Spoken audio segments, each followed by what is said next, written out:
Welcome to the realm of magic and mystery, classic horror and sci-fi. You are now entering the House of the Unusual podcast with your hosts, Eddie and Joe.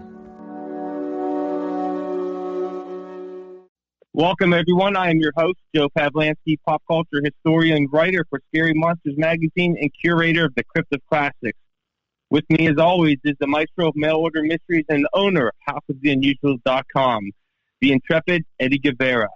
Tonight's special guest is a biologist, comic book fan, and artist. He goes by the name Kav Kaviraj. Kav, how's it going, buddy? Not too bad. Good. Hey, hope I didn't butcher your last name too bad. I know with my long Slovak last name, I get it butchered all the time. But you just want to introduce yourself real quick and tell everybody what you're about and some of the work that you've done. Well, I'm a guy who's been reading comics and drawing all his life. I'm 62 years old, and I've learned that you just really cannot break into the comic industry. I've drawn so many comics. I've had a couple graphic novels published, but you just cannot break into Marvel, DC, none of that. In fact, when young artists ask me, how do you become a comic artist, I tell them, you don't. It's literally harder to become a comic artist than a movie star or a rapper. Reason being, there's just less job openings. They hire like one comic artist a year, maybe. Oh, wow. Yeah, so I've busted my ass pretty much my whole life trying to draw comics, and I've drawn a lot of comics, but to get any kind of success, it just doesn't happen. So what are some of the titles that you've published? Well, I don't publish them. I just do the drawing.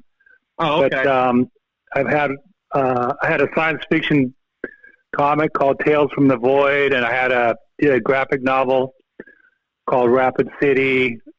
I've done other graphic novels and books for people, mostly for writers trying to break into the industry and self-publishing and trying to go to cons and get noticed and everything like that.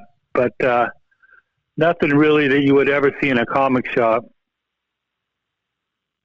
Wow. Sounds good. Yeah. Hey, so, Eddie, what's the new on your side over at House of the Unusual? No, the usual, just doing whatever I can to try to improve, and now we have better equipment. I just need to learn how to use it now. Yeah, I know we've got some new equipment hopefully coming soon where we could, bump up the quality of the podcast. And well, you want to give everyone a little insight of what kind of equipment you have or you're going to be working on getting out? Right now, I'm using the Roadmaster Pro. It's the ultimate podcast machine, actually, for podcasters. What I'm trying to do, though, is the fact that all my co-hosts, like, for example, you, are way in a different state. I have to see how to, the different ways to bring in people through different lines. In this one episode, I'm actually using a two-way call or three-way call in order to bring both you guys in because right now, for some reason, my iPad was not working with my phone. And I find that, but anyway, that's because I reset my phone. So basically, to shorten it up, if anybody out there hears any issues, just to blame it on you and send all hate mail to House of the Unusual, courtesy of Eddie Guevara, right? Yeah, that's about it. Now, wait till you hear this topic here. We got the best man in the job for this, Kav. Yeah. With the mail order ads of the 1960s and 70s and early 80s. What is it? Give us your take of maybe possible ads that could have been used, that were not actually used, but could have been great baits for mail order scams in the 1970s. And also in the 70s. But one thing I want to ask you, but this is important to Cap. Try to tell to your part of the story as to what you ordered, what happened to you, and if you can express what do you think made those ads so hot that you wanted to order from them. So, well, for a kid or even a teenager, you see something like flashing eyes. Amazing. Sparks seem to shoot from your eyes. Only $1. You're thinking, my God, I'm going to shoot sparks out of my eyes. Someone comes up to bully me, and they're going to see sparks shooting out of my eyes. They're gone. And you're thinking, they can't lie. No one, they can't just lie, so that must really be true. then you order it and you get a piece of paper that says glue some tinfoil on your eyelids, and when you're on stage, it'll make it seem like your eyes are flashing. And you're thinking, how's a 10-year-old kid going to get on stage? What are you talking about? And you're just like, but then the next one comes along, and it's like, silent dog whistle. Okay, that'll be cool. We got a lot of dogs in the neighborhood. I can make my neighbors wonder what the heck's going on. Their dog keeps barking and running around in circles, and I'm over there, and they don't hear anything. You get the silent dog whistle, and you blow on it, and then nothing. You keep adjusting the little screw, and nothing. You're like, damn it, I got screwed again, and you throw it out in the field. The Hercules wristband. Somehow a kid thinks, it shows this guy busting rocks with the hurt. You're like, you don't even think as a kid that there's no way a wristband can make you strong. But you believe somehow it can. Maybe it tightens up your tendons, and then suddenly you can crush rocks, and you get this freaking leather wristband. You put it on, and it's just like a watch band. You wear it for a couple of days, and then you take it off and just put it in your drawer, and you never wear it again. But there's something about these ads.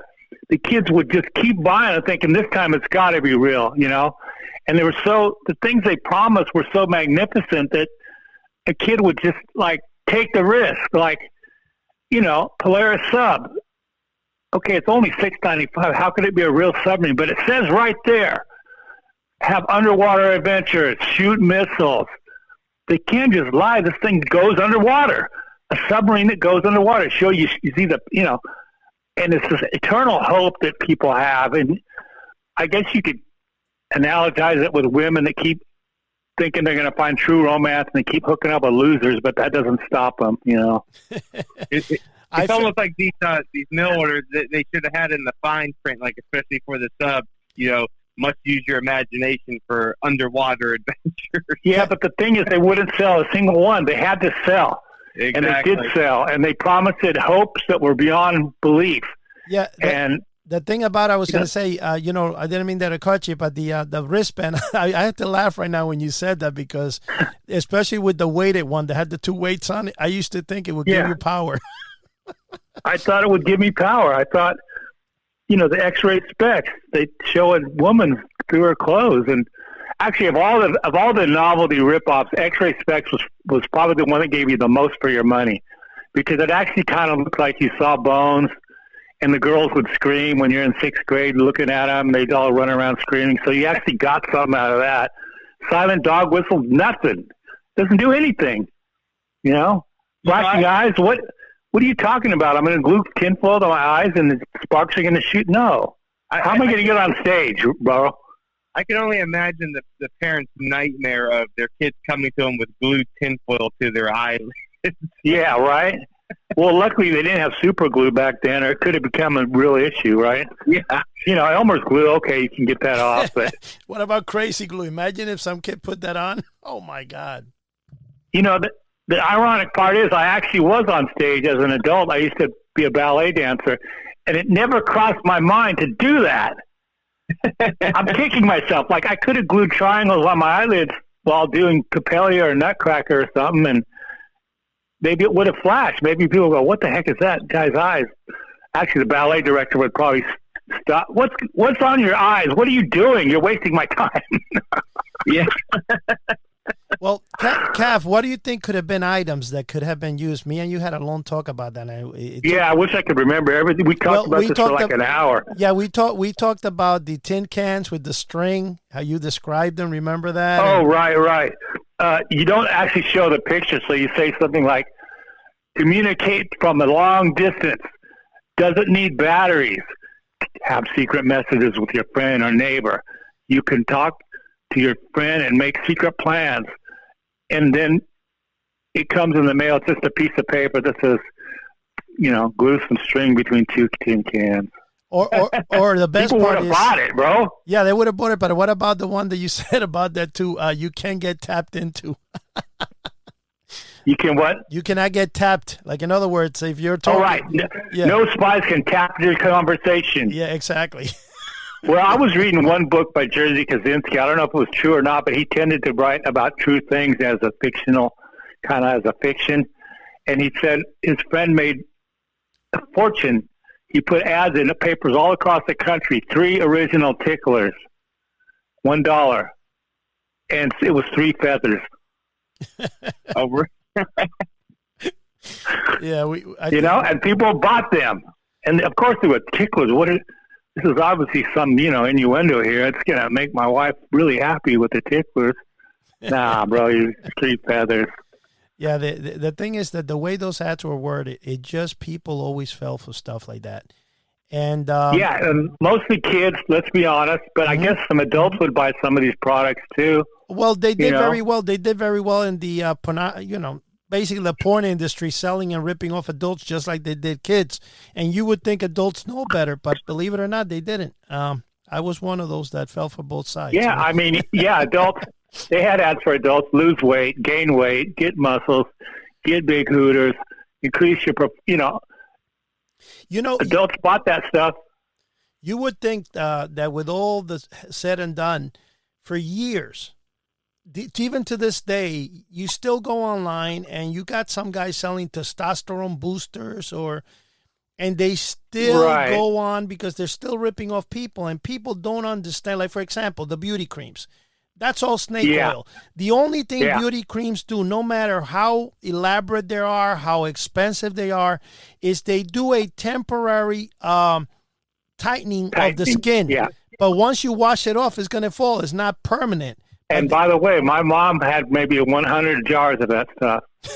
they just would always buy them. This one's got to work, Yeah, because you always have to hope for something more. It's the same thing with mail order. When you bought the dog whistle, if it didn't work, or you bought the the joy buzzer. In the joy buzzer, I always thought that you got an electric shock. They show a guy jumping up in the air. It shows a lightning bolt shooting out of the guy's hand. Yeah, exactly. And I think Joe fell for the X-ray glasses. He couldn't wait to have one of those. Right, Joe? I love the X-ray glasses, man. But yeah, they wasn't really what I expected, but they still had a neat little outcome, I guess. I mean, at least it was an optical illusion that was interesting. Right. Like I said, the Hercules wristband was nothing. It didn't do a damn thing for you. And there was another one that I got off of Eddie a few years ago. It was the snake in a can. Now, I remember the ads with, somebody opening up the can and this huge giant snake, coming out, poised for attack on the boy's face. And when I got my can, you could hear they got, something in there that rattles. And when you open it, it's this, cheesy little spring with some, what is it, like some plastic over it. And just, I think it was like green and brown design. Didn't even resemble a snake. Well, I had a bad experience with the foaming lighter. I thought, oh, this is great. A foam shoots out of the lighter. This is when I was an adult. I ordered it. Went over to my neighbor's house. He was smoking. I'm like, here, use my lighter. He looked at it, and it looks kind of cheap because it's, it's a novelty. He thought, what kind of lighter is this? So he went to light it, and it shot him right in the eyes. Oh, and he's like, oh, and it was horribly painful. And I felt like an idiot. This is not funny at all, bro. It just shot shaving cream straight into his eyes. So I'm like, damn it. I don't want this thing anymore. And I got rid of it. That foaming light is funny that you said that. I sold quite a few. I just never realized that it could happen like that. It will happen because when you light a cigarette, the lighter's pointed straight at your eyes. Try it sometime. There's really no other way to hold a lighter. I mean, I guess you could carefully point it straight upward, but people don't do that. It's bad, man. It's bad news, and it shoots out like freaking pepper spray, man. It's nothing to kid around with. It does. It's not a funny prank at all. I felt so bad, man. I'm going to tell you something though, Kev. And I got to tell you, there are some tricks that did work and that were better than advertised. For example, I think the one of a kind best trick ever made was the snowstorm tablets. Now, the reason they stopped making them, obviously, is because later on they realized that the tablets were made of something poison, and the problem was that people get confused them for small white aspirins. But I'll tell you one thing, when you put that on top of a cigarette, all you had to do is somebody, let's say in the room was smoking, you could have done it discreetly. You put it on top of the cigarette, not inside, just on top, and when it starts burning, the whole room gets filled with these flakes. And it's oh my God, I never tried that. Oh one. yeah, I tried it one time in the lobby of a job where I worked in, and the whole lobby got filled. And the guy who's there, the concierge, looked at me and said, "What the hell did you do, buddy?" And I'm like, "I don't know. What are you talking about, man?" He goes, "Come on." The whole room was filled. It was hilarious. That one, actually, well, you know in what my else? opinion, was What else worked was the exploding cigarette. You put that little wooden stake yeah, yeah. in the, and it makes a nice bang and blows up the cigarette. And also the smoke from fingertips. Well, That's a pretty nice illusion. It actually looks like smoke. It's not smoke. It's like a sticky, fibrous thing that makes a smoke-like appearance, and that's pretty cool. it was one of the best-selling things for SS Adams. The other one that I would say, and I think Joe has had this, is the because you had the snake. You had also the electric shocking pen and book. They were good, but you know what? The quality, they always didn't work. They broke with the first drop. But the snake eggs. What was that? The electric shocking pen or the electric shocking book. Oh, yeah, because people drop them. Right. But the snake... And the same thing with the electric shocking lighter. My buddy had one. It gives you a real shock, and people drop it, and then it breaks. It breaks, right. So that's the You can drawback. only do it on carpet, bro. Yeah, that's the problem. You're not going to be able in every situation have a carpet. But the thing is, when you think things like that, especially the snake in snake envelopes with the snake eggs inside, that really works. That one works all the time. Well, you know what they make now, and I almost bought it, is you snap your fingers and a flame ignites at your fingertips, and it's not a hoax. It really works. It's two chemicals that you brush on your fingers and let it dry, and then when you snap your fingers, it makes a flame. Yeah, that's what magicians use. They call it. I think it's I know exactly what you're talking about. So, and I've done flash paper a lot. It's really amazing. People love to watch flash paper, but I stopped ordering it because you can't. I found that you can't order flash paper through the mail because I got it in person. I got it in person, so I didn't do anything wrong, but you can buy it on eBay and stuff, but technically they're not supposed to ship combustibles like that through the mail. Yeah, heat would make it combust. In fact, I have some flash paper in my storage here, and I always put it like by the door away from everything. I got rid of mine finally. I'm like, this is probably something I don't want around in my house, Basically, flash paper, believe it or not, you could make it. I'm not going to say how to make it. Well, I tried. I was a chemist for 9 years, and I tried making it in the lab. They say take filter paper and soak it in concentrated nitric acid, but it never works. So I'm not quite sure how you make it, but I know it's got to be something simple. I know how. It's just like I said, I wouldn't show how. But you know something, since you are a chemist, I guess you had, right, Joe? Tell me if he doesn't have the makings of a mad scientist. All he needs is the lab. We also made another thing, contact explosive, which is I'm not going to say what it is. I guess I shouldn't. But you paint it on a surface and it dries, and anything that touches it, it makes a bang. In fact, I put a little chunk of it on a piece of wood, and a fly landed on it. Yeah, it took a little chunk out of the wood. Do you remember the Big Bang cannons that were very famous with Johnson Smith? They used to sell it all the time. Big Bang cannons that they were illegal in New Jersey and New York. I don't know why. They didn't shoot anything, but you would put a chemical inside, and then it would ignite like that, and it will boom, and it was really loud, man. It's like it smoked. Those items, that's the difference between now and then. Back then, you could order all this stuff and get it, and there was really no problems. Now today, any item could really cost you a big headache, especially. Yeah, well, when you go to mail a package, they ask you, is there anything flammable, liquid, blah, blah, blah, blah, blah, and the thing, right? Or does it tick? Or does it tick? Yeah. I'm trying to remember we had some really great ideas for novels that would have sold. Man, we talked for almost 2.5 hours. You know what I think the difference is? That you realize that you're in a podcast, and that's maybe why you're not. Maybe that's it. Yeah, because, you were so phenomenal the last time. You still are. It was so funny, the stuff that you just rigged out of thin air, and I'm like, I couldn't stop laughing. And at that time, we were talking to I don't want to mention the name because we're not allowed to, but it was one individual that was, in one of the famous TV channels, and we were talking for hours. And you also brought some information that I wanted to ask you really quick a little bit. Can you tell us a little bit about your background in comics? And I know you had mentioned that somebody actually stole your work.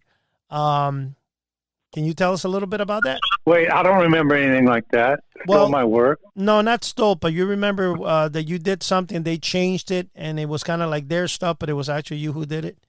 Or I can't remember that one. You can't remember? Yeah, we were talking for a while. We were talking for a while on that. But, Joe, any questions?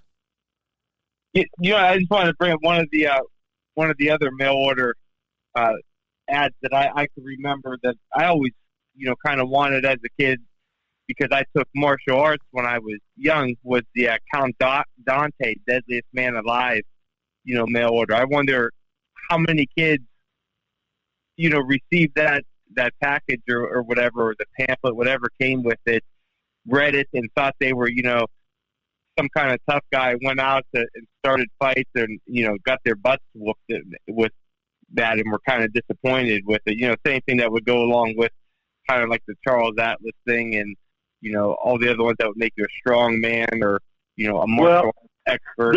I remember the Yui Wazin said you can defeat someone with one finger. And I know dang well what it was.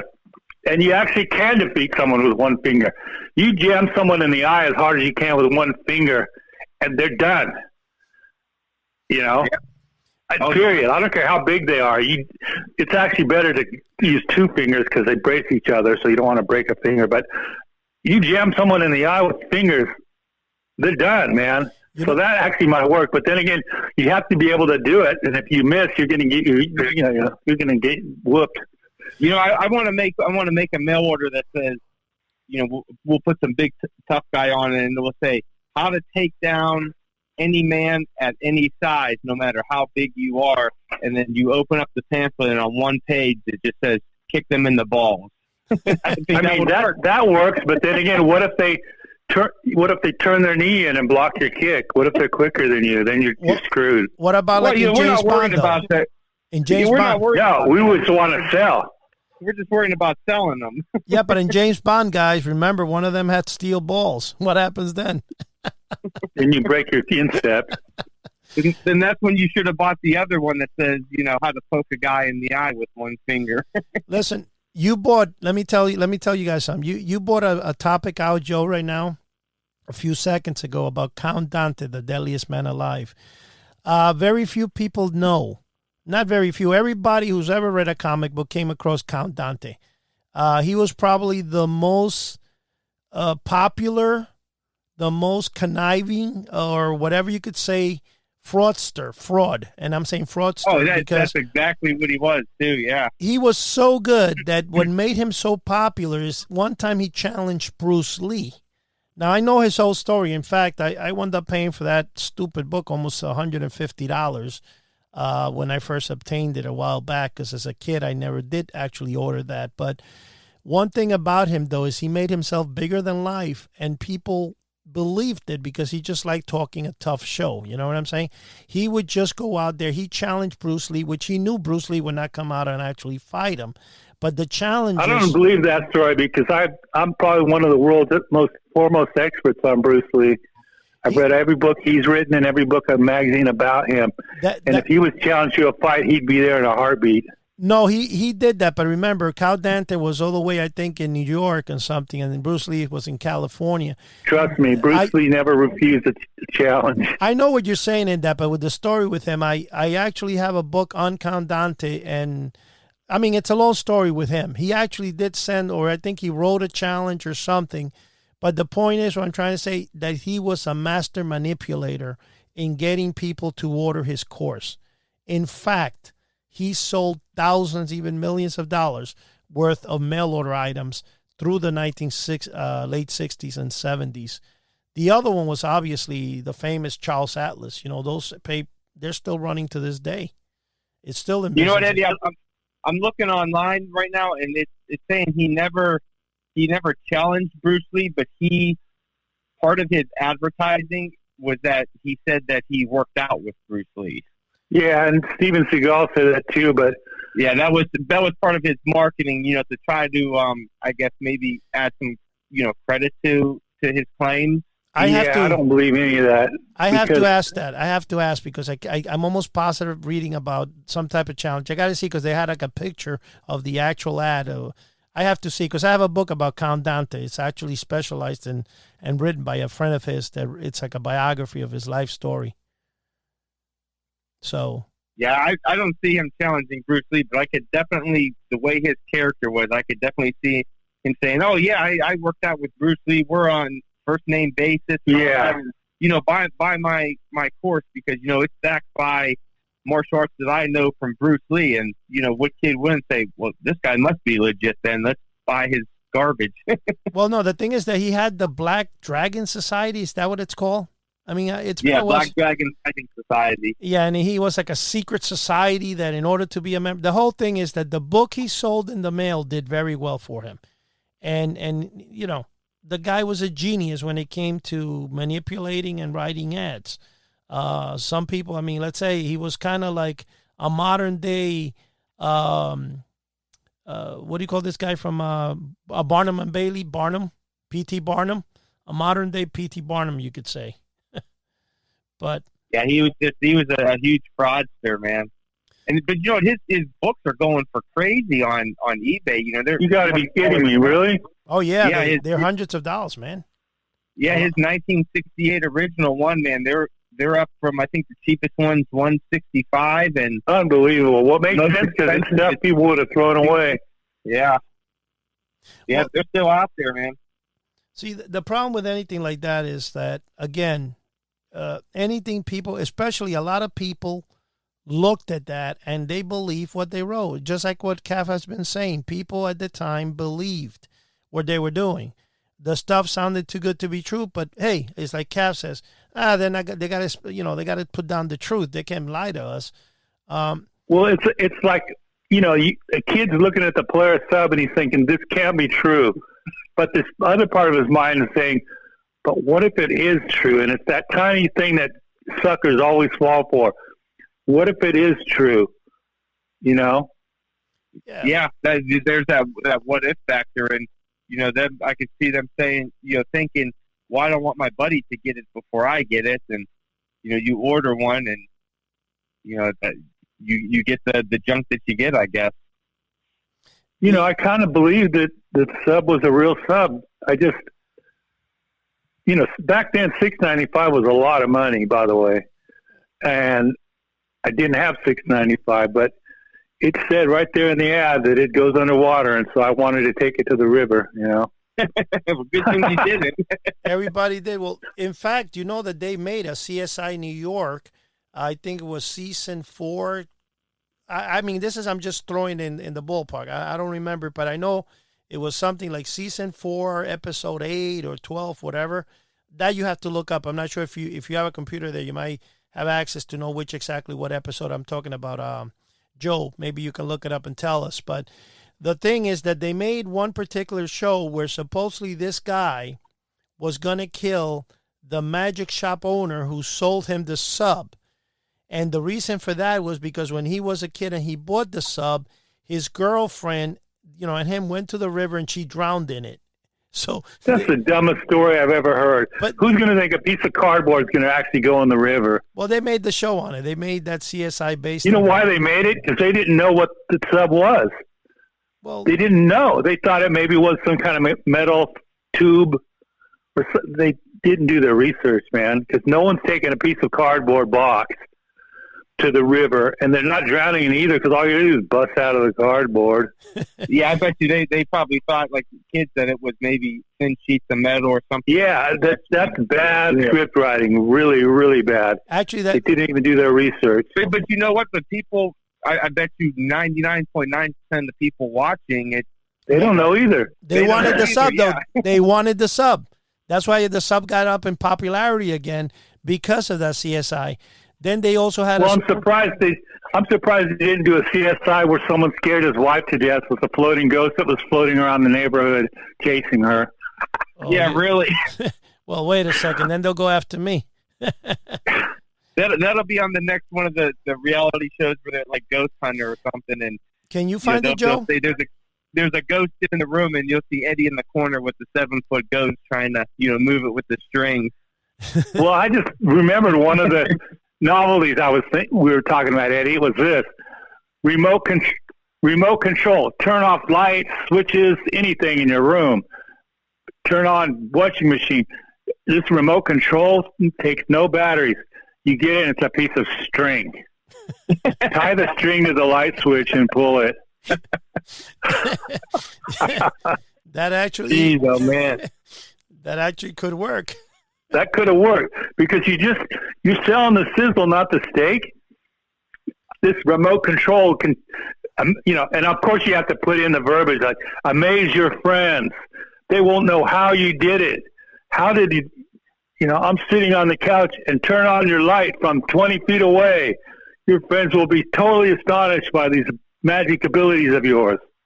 Give me a break. It's a piece of string. Let me. Oh man, I'm gonna buy some string and sell me some. You could actually make a lot of things out of string. Hey, Kav, what makes you so good at like writing? Because I know you rewrote for me a couple of ads, and when we were on the phone. Well, I just, I've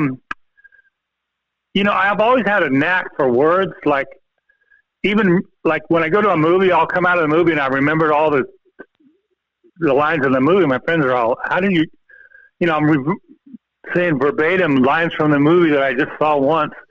I've just always had a knack for words. And along with that comes the total inability. Like when I'm driving, I get lost going to somewhere I've been to 20 times. So I have one part of my brain that works extra good in memory and another part of my brain that doesn't work good at all. It's just, the brain is a kind of a give and take, I think. Well, I mean, I can just read something and go, no, that doesn't. That's it. It just doesn't sound right. Let's word it this way. And I've always said, I'm not a writer. I can't write fiction. I just can't. I can't think up anything. But if you give me something to edit, if Hollywood only knew I existed, I could edit the living hell out of any script they send me. I see so many mistakes in movies. Like, oh my God, the dialogue's horrible. The plot didn't fit together right. All it needed was a little rewrite. Good grief, Let me ask you a question. Could that be because of your years in teaching English that you? No, I've always been that way. Ever since I was a kid, I was a good writer. I always got A's in English. How many years did you teach English? Well, I just taught for maybe 20 years. Well, that's nothing, man. That's almost like a day only, really. Yeah, it is. Wow. Yeah. But that's the whole point.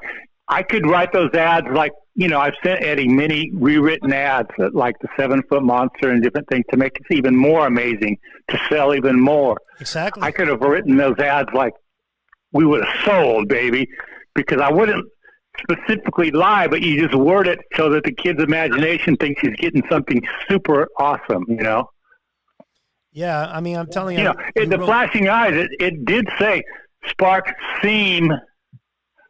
will seem to shoot out of your eyes. Would seem, it doesn't say they well, were. seem, Well, I could sell a book on how to pick up chicks. It will seem like you're meeting women right and left.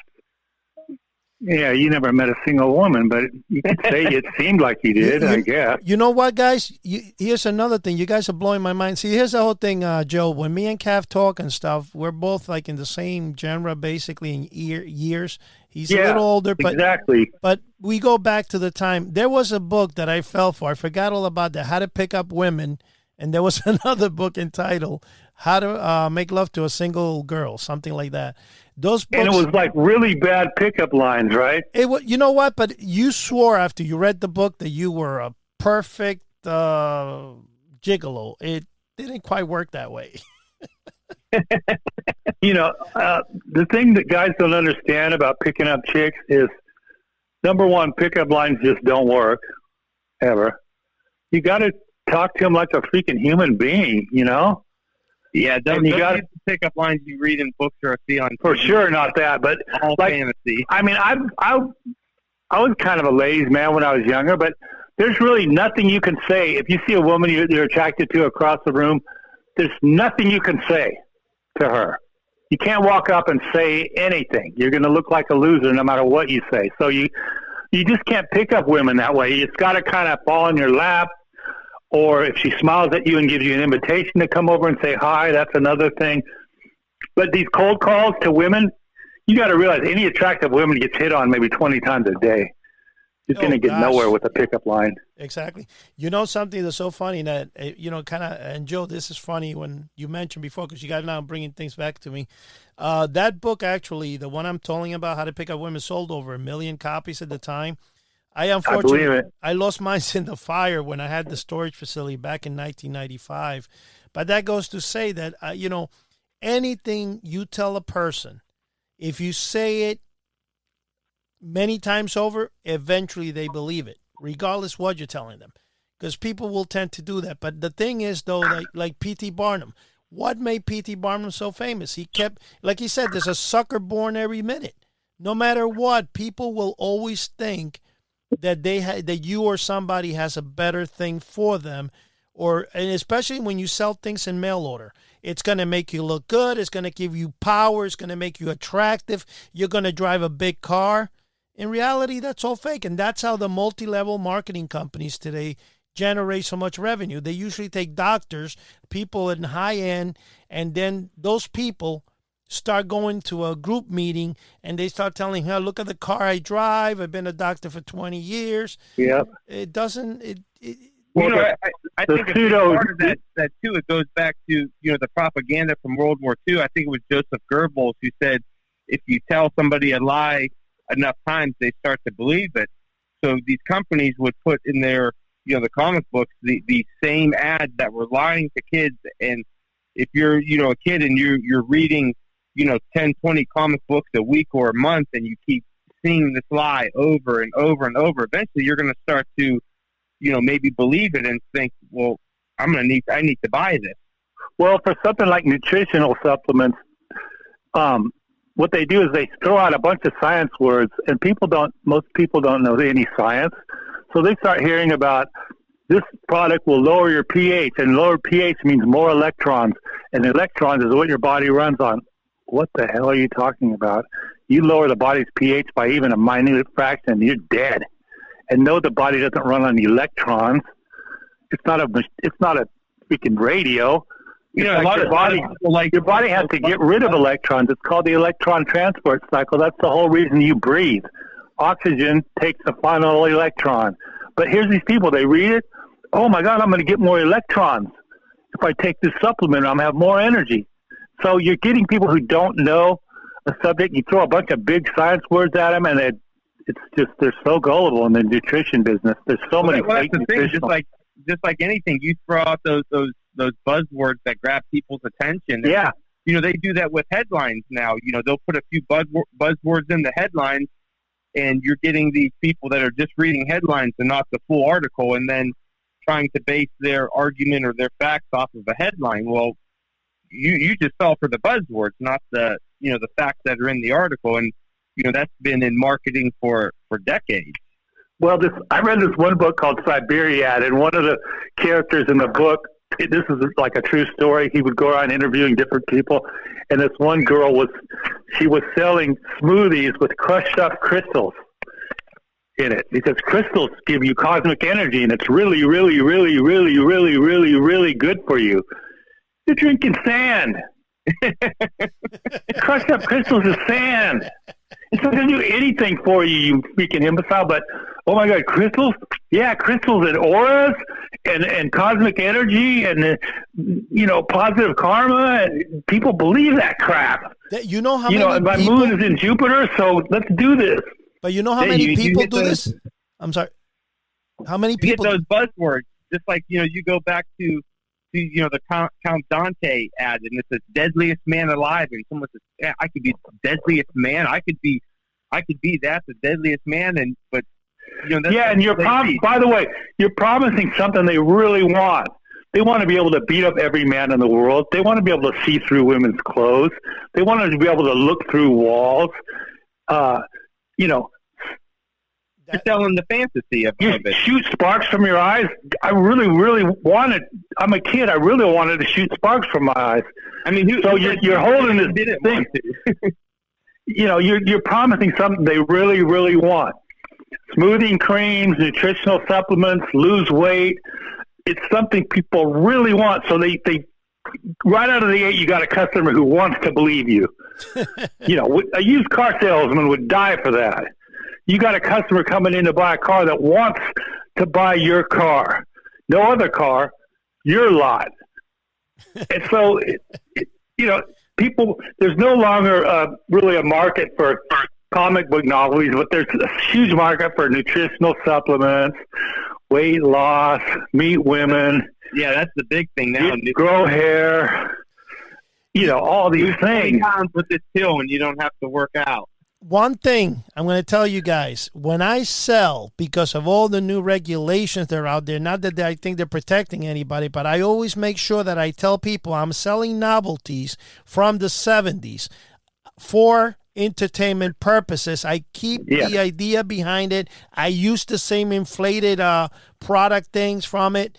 It doesn't mean it works. You just got it. But let me tell you, though, Kav, a lot of people today will fall, even for the novelty items. Because if you come up there and you say, this ring has magic powers, I can tell you this much. People buy them. People buy them because they feel that by wearing, a good example, the magnetic bracelet. Are you kidding me? They sold millions of those a few years ago. Yep. What is magnet going to do to you, man? Nothing. It can't do nothing to your body. You're a biologist. You know that. But people think... Magnetic, we are in the Earth's magnetic field, so we have all the magnetism we need if it really helped us. You'll be living forever. It doesn't... It's... And by the way, if magnetism was so incredible, anyone who got an MRI would pop out of the MRI machine. They'd be freaking Spider-Man. Oh, yeah. You know how powerful an MRI machine is? Oh, my. Spider-Man. Well, I used to work at an MRI center, and you take a quarter and set it on its edge in an MRI machine, and it slowly falls over. Really? Because there's a tiny amount of iron in a quarter, a tiny amount of iron. But the magnetic field is so strong that it actually interacts with that tiny amount of iron, and the quarter will just slowly fall over. If you took a hammer and held it out in front of you and approached an MRI machine, it would shoot right through a piece of plywood. No problemo. Wow. Well, Joe, I had to take a safety course before I even came near that MRI. Well, that's good for Joe. You're telling Joe a good story. He likes the strange, the dead, the spirits. Hey, Joe, here's your chance. You go buy an MRI machine. You bring a quarter. You said to somebody, look, the spirits of the whatever around here, and the quarter slightly Well, you'd falls. have to, before they came anywhere near the MRI machine, you have to get their keys out of their pocket, take their wallet out so all their credit cards are out, ask them if they've ever grinded metal so there's no metal in their eyes. Do they have a pacemaker? I mean, you don't want to kill anyone. But once you got all through that, then you could say, yeah, look, I have magic powers. Watch this quarter slowly fall off its edge. Everybody out there listening, go to our donation portion and donate to my my MRI machine fund so we could play with quarters and hammers. And, I could have Eddie stand there holding a thin board and I hold a hammer out. Well, wait a second. Right now, Kav, just answer a question I never understood why. Why do they tell you if you ate metal or whatever you said before when you go to get an MRI? Well, let's say you were a grinder. You worked with grinding metal in a shop. Right. And you got a little particles of metal embedded in your eyeballs.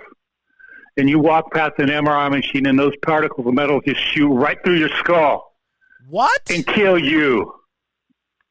You're kidding. Wow, that's crazy. It will shoot, let's say you have a tiny sliver of metal in your eye. Now, if you walk forward towards an MRI, it'll just pull it right out of your eye, and you might have a bleeding eye. But if your head turns the other way, and it'll shoot right through your skull, a tiny sliver of metal. You cannot stop an MRI. It's too strong.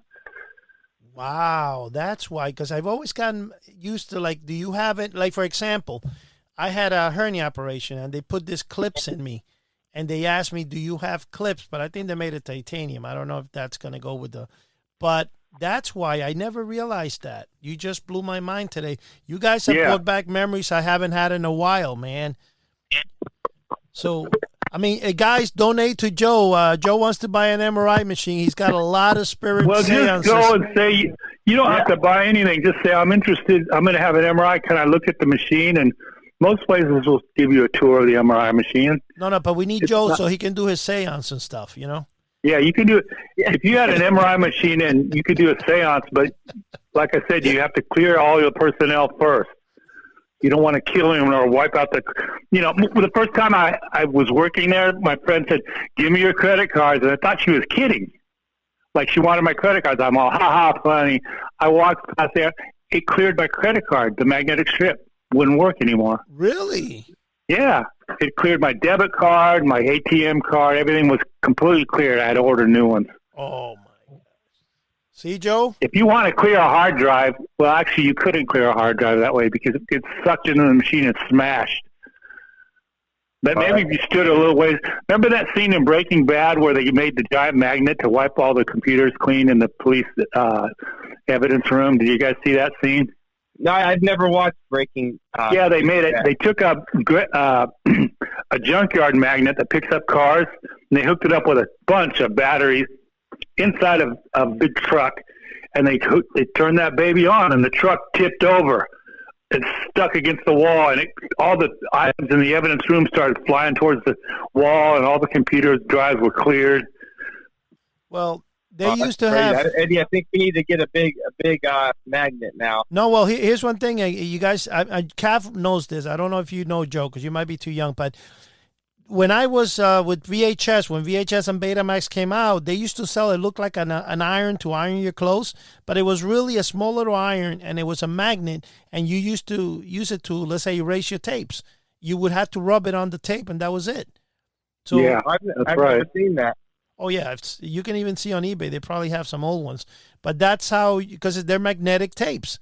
So in order to, even a recording cassette tape, those old-fashioned reel-to-reels, if you have a magnet, you get, here's one good example of what magnets can do. One time in a job years ago, 1990s, one of the ladies has a computer monitor. This is now like 96, 97. So, you got Windows 95, whatever on it. And what happened is they gave her one of those business cards that were magnetic, and she attached it to the top of her monitor. And she called a repair because the monitor had this strange rainbow type of lines on it. Yeah, yeah. And it happened to my friend. He had a color television, and back in the 90s, they used to sell this cube. They called it the floating cube, which was a square cube about maybe 4 inches in diameter square, and you would put your photos. But it had a magnet on top and bottom, and then the cube had an invisible fishing line holding it up, and it floated in the air with your photos. And the way it was, because it had a magnet, so the lady put it in her, entertainment center right above the TV, but not on top of the TV, the shelf above. But it has such a strong magnet that it draws the color of the television up to the tie, and she called the repair guy.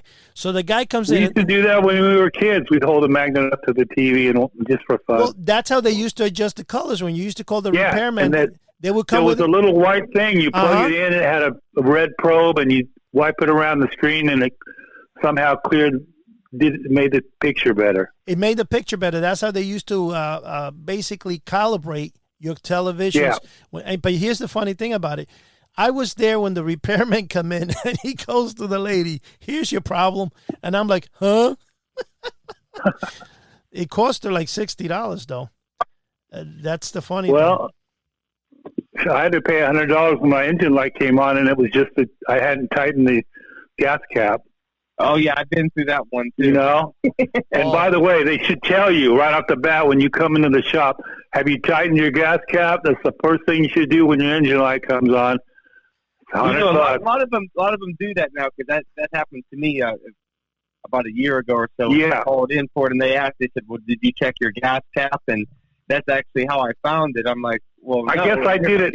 This was in 2004 around there, so maybe they weren't hip to it, or the engine light system was new or something. But yeah, I had to pay $100 for that.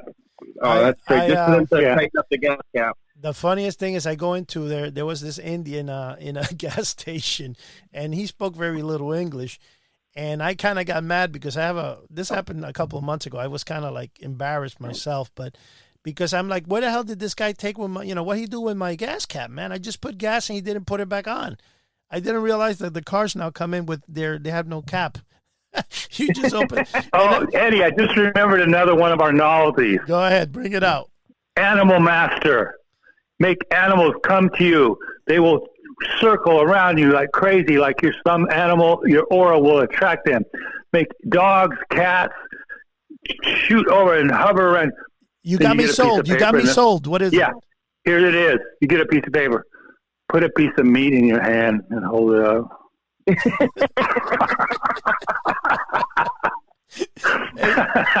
Hey, find out, Joe. You have dogs, don't you? You have a couple. See if you have magic powers, dude. Put some dogs. You know what? Funny that you said that. About maybe 10 years ago at my old house, it was during Christmas time, and I just put all the Christmas decorations in the living room, and I put the stockings up by the fireplace. So we used to do one for me and my girlfriend at the time, which is my wife now, and all of our dogs. I think we had 7 or 8 at the time. But we put a stocking up for each dog. And so I was looking for the one dog, and she's over there sitting by the fireplace, and she's looking at the stocking. So I took a picture of it, and I put it on it, Peanuts waiting for Santa Claus. And she kept just sitting there by the stockings, just staring at them. And I'm like, what the hell is she staring at? And it was going on day after day. Oh, my God. Here, there were some treats in one of the stockings from the year before that was sitting at the bottom, and she smelled it and was oh my sitting God. there waiting for them. Oh, I just thought of another one. Short, become the tallest man in the room. This amazing system will make you the tallest man in the room. You get it in the mail. It's a piece of paper. It says, hang around a bunch of short people. Oh, yeah. I like, that's kind of like the one with the, I always laugh at this because this actually did happen, and the guy got fined by I don't know what exactly happened to him, but he sold clothes dryers powered by the sun, uses no space, and uses it was the clothes solar powered clothes dryer, exactly. And it's a piece of string. No, it was clothesline dryer. How about this?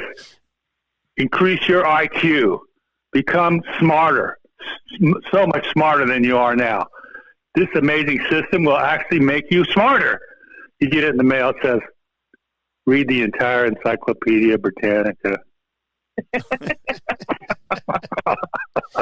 Eddie, you need to start marketing these. That's where we amazing IQ system. Yeah, and the funny thing is that stuff works. That's why we were talking, me, Kevin, and the other individual I had mentioned, and we were there. I think you guys we went for 3.5 hours on the phone, Kev. Yeah, and it was so awesome.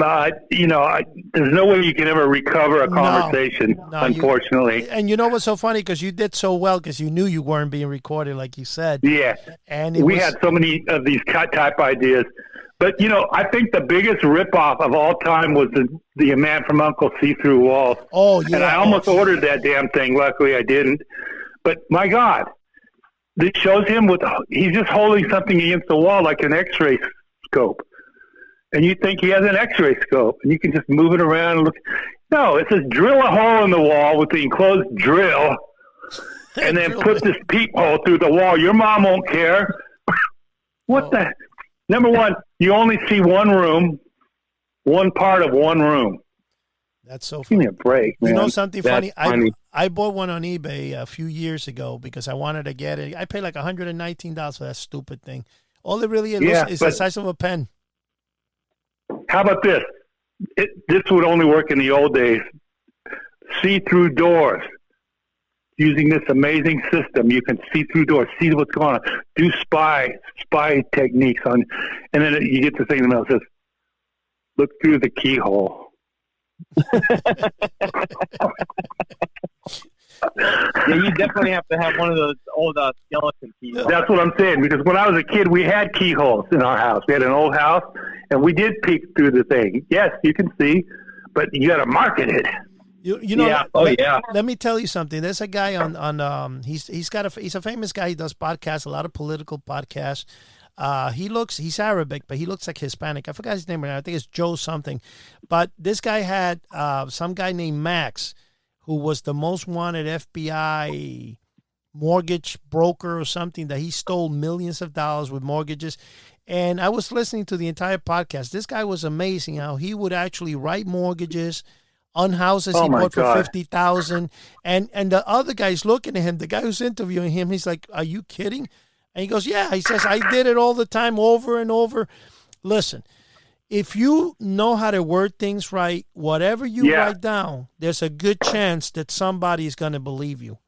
Somebody's going to, and it's crazy because that is where it's sad that so many people get taken in. But you would think that as humans, we would say, hey, you know, like a dog, you say you take a dog and you burn his nose. He's not going to go back to where his nose got burned. No, ever. He knows. But a human well, you know what? is stupid. They'll do it over and over again.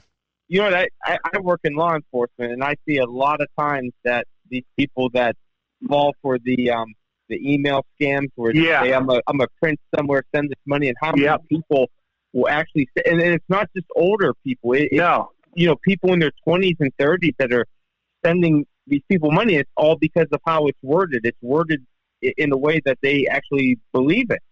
Well, I've read a lot about this, and you get those, and you got, this is the stupidest thing I've ever seen. Who could fall? And I've heard they purposely make it so stupid. Like, hi, I am Prince Nugambi Nwachindo. My father, Prince Philip, and trust, love, and trust. And it's like, what idiot! And they don't want it to be a smart letter because they want it. Their victims have to be stupid. So it automatically weeds out any time-wasting people. You're only getting the bottom of the barrel idiots. Well, they figure if they send out, you send out 100,000 emails, you're going to get, even if you get two. One. Yeah, one or two people, you're going to, and that could be $100,000. Hey guys, we're coming down to the bottom of the podcast here. Let me give you my last novelty. Are you ready? Yeah. Open any door. You don't need any locksmithing skills whatsoever with this amazing system. You could open any door. You get it in the mail, it's a piece of paper. Take a sledgehammer to the door.